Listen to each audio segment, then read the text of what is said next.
नमस्कार, आप देख रहे हैं एसटीएन का बहुत ही खास कार्यक्रम देवदर्शन ऐतिहासिक विरासत। मैं हूं आपके साथ अदिति। आज हम आपको रूबरू कराएंगे उमेदगंज के महल से, जो कि कोटा में स्थित है और राजस्थान के स्थापत्य कला और ऐतिहासिक महत्व का बहुत ही अनमोल उदाहरण है। तो चलिए लिए चलते हैं आपको उमेदगंज के महल में।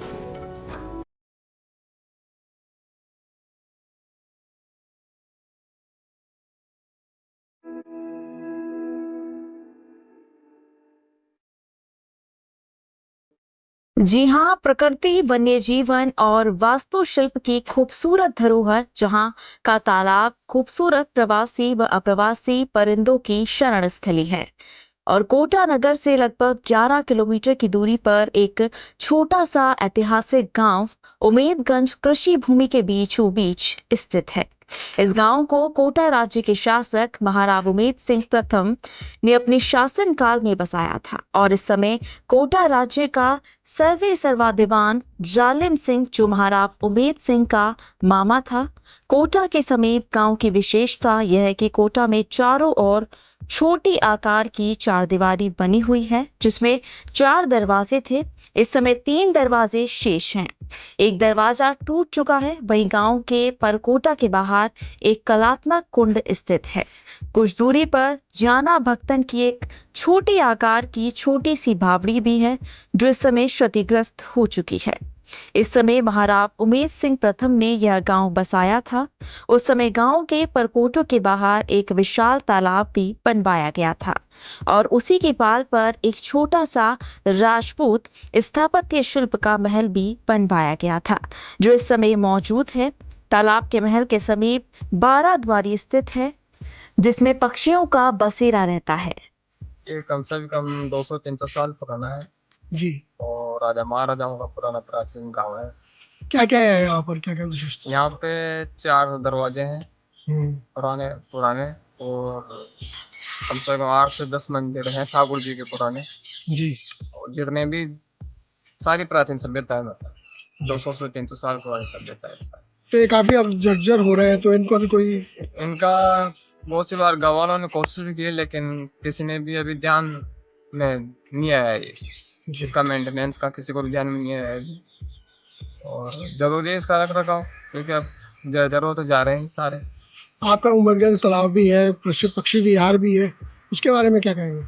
सभी है, लेकिन उमेदगंज चलाओ, पक्षी विहार, ये सब लोगों के सरकारी सरमाए के जरिए है और ये कमाई के जरिए नहीं है, तो इन पर ध्यान नहीं दे रही ना गवर्नमेंट। जी। हमारे गांव में 4 दरवाजे हैं, उनको काम की जरूरत है। जी।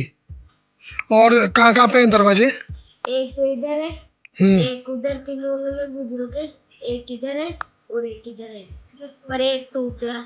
टूट गया एक? 3 दरवाजे बचे। और कितनी बावड़ियां हैं यहाँ पर? बावड़िया तो 2 है। वहीं देश की स्वतंत्रता के पश्चात जब जंगल से 2 नहरें दाईं और बाईं निकाली गई, उस समय दाईं नहर को उमेदगंज के तालाब के पास किया गया। इसीलिए जब तक नहर चालू रहती है तब तक तालाब में पानी रहता है। वहीं नहर बंद होने पर तालाब सूख जाता है। वर्तमान में यह गांव नहर के किनारे पर स्थित दिखाई पड़ता है।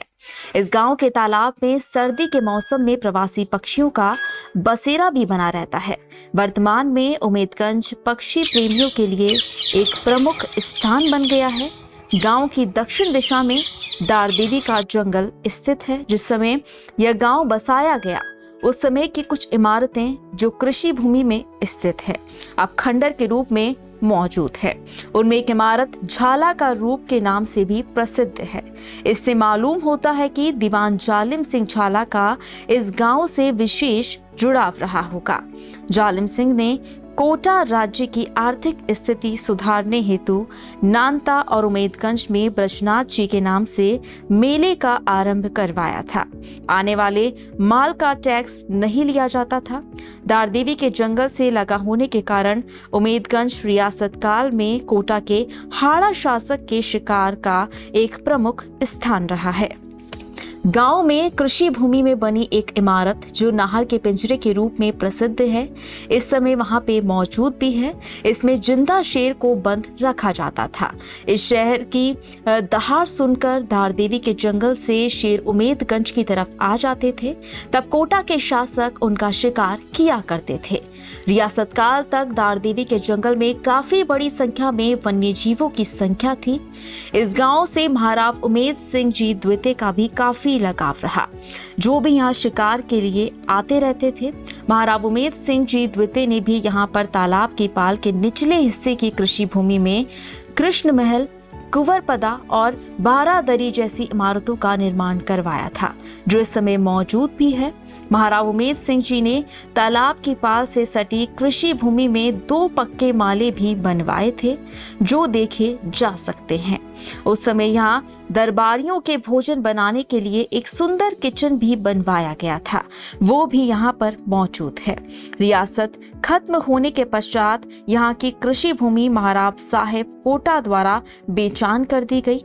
इस समय पक्के माले और कृष्ण महल की इमारतें राठौड़ परिवार की निजी संपत्ति है। वर्तमान में उमेदगंज गांव गर्दब गंतुगे महल से प्रसिद्ध माना जाता है।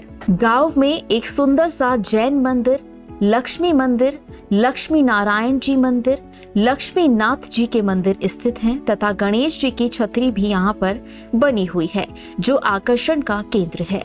वर्तमान में उमेदगंज पहुंचने के यहाँ पर कुल 2 मार्ग हैं। डीसीएम रोड से उमेदगंज तक पक्की सड़क है। दूसरा मार्ग केथुन मार्ग में धाकड़खेड़ी गांव से उमेदगंज पहुंचने के लिए पक्की सड़क की सुविधा उपलब्ध है। इस गांव में बिजली तो है, परंतु पानी की समस्या से गांव के लोग दुखी रहते हैं। उमेदगंज गांव के चारों ओर हरियाली होने के कारण यहाँ का प्राकृतिक नजारा बहुत सुंदर है। सर्दी और बरसात का मौसम यहाँ पर्यटकों के लिए अनुकूल रहता है। उमेदगंज गांव के चारों ओर बने प्राचीन परकोटे पर बना सिंह द्वार व बावड़ी जो अब जीर्ण शीर्ण अवस्था में है। सर ये मंदिर है जो जब स्टेट टाइम में गांव की बसावट हुई थी ना, उस टाइम बनाया हुआ है। ये बहुत प्राचीन है, करीब 400 साल पुराना बसावट है। जब का बना हुआ मंदिर है ये, राजा महाराजा उमेद सिंह जी का बसाया हुआ गाँव है, उमेद सिंह जी दिखते हैं जब का बना हुआ है। गांव में और क्या खासियत है यहाँ पे? गांव में यहाँ पर जैसे मंदिर को आबादी तो बहुत है, यहाँ प्राचीन है तो मंदिर बहुत सारे हैं, जगह जगह मंदिर हैं, वो आबावड़ी मिलेंगे आपको। और ये लक्ष्मी नारायण जी का मंदिर है, ये तो हम सेवा पूजा करते आ रहे हैं इनकी। अब हमारी माता जी का नाम जो है शांति बाई का, और सेवा पूजा करते हो देवस्थान में आते हैं, हमारे पैसे जाते हैं। कितने मंदिर हैं गांव में इस तरह से लक्ष्मी गाँव नारायण में जी के? लक्ष्मी नारायण जी करके 4-5 मंदिर है। दरवाजे बताए गए हैं, जी हाँ कितने दरवाजे अभी मौजूद हैं? सर, यहाँ एक दरवाजा का तो क्षतिग्रस्त हो गया और 3 दरवाजे मौजूद है अभी, जो भी अब रिपेयरिंग नहीं हुआ ना तो मतलब गिरेंगे इसे अब खत्म। तो क्या आपकी मांग है सरकार से? बस सरकार से माने प्रशासन ध्यान दे, इनकी मेंटेनेंस कराए। जो प्राचीन गेट है बहुत सुंदर है, अगर गिर जाएंगे तो फिर वो खत्म हो जाएंगे, तो इनकी रिपेयरिंग होना जरूरी है। लक्ष्मी नाथ जी का मंदिर भी काफ़ी अच्छा है, काफ़ी अच्छी प्रतिमाएं हैं। ये अभी तक लोग यहाँ दर्शन करने नहीं आते हैं, क्या है? यहाँ आते हैं, मतलब कभी कभी आते हैं, बाहर के तरह गाँव के तो कम ही आते हैं, गाँव के तो बहुत कम आते हैं, यहाँ तो कभी कभी आते हैं गाँव के। तो आज के इस एपिसोड में बस इतना ही। उम्मीद करते हैं कि आज के इस एपिसोड में आपको बहुत कुछ खास बातें जानने को मिली होगी। अगले एपिसोड में आप सभी से फिर मुलाकात होगी, तब तक के लिए नमस्कार।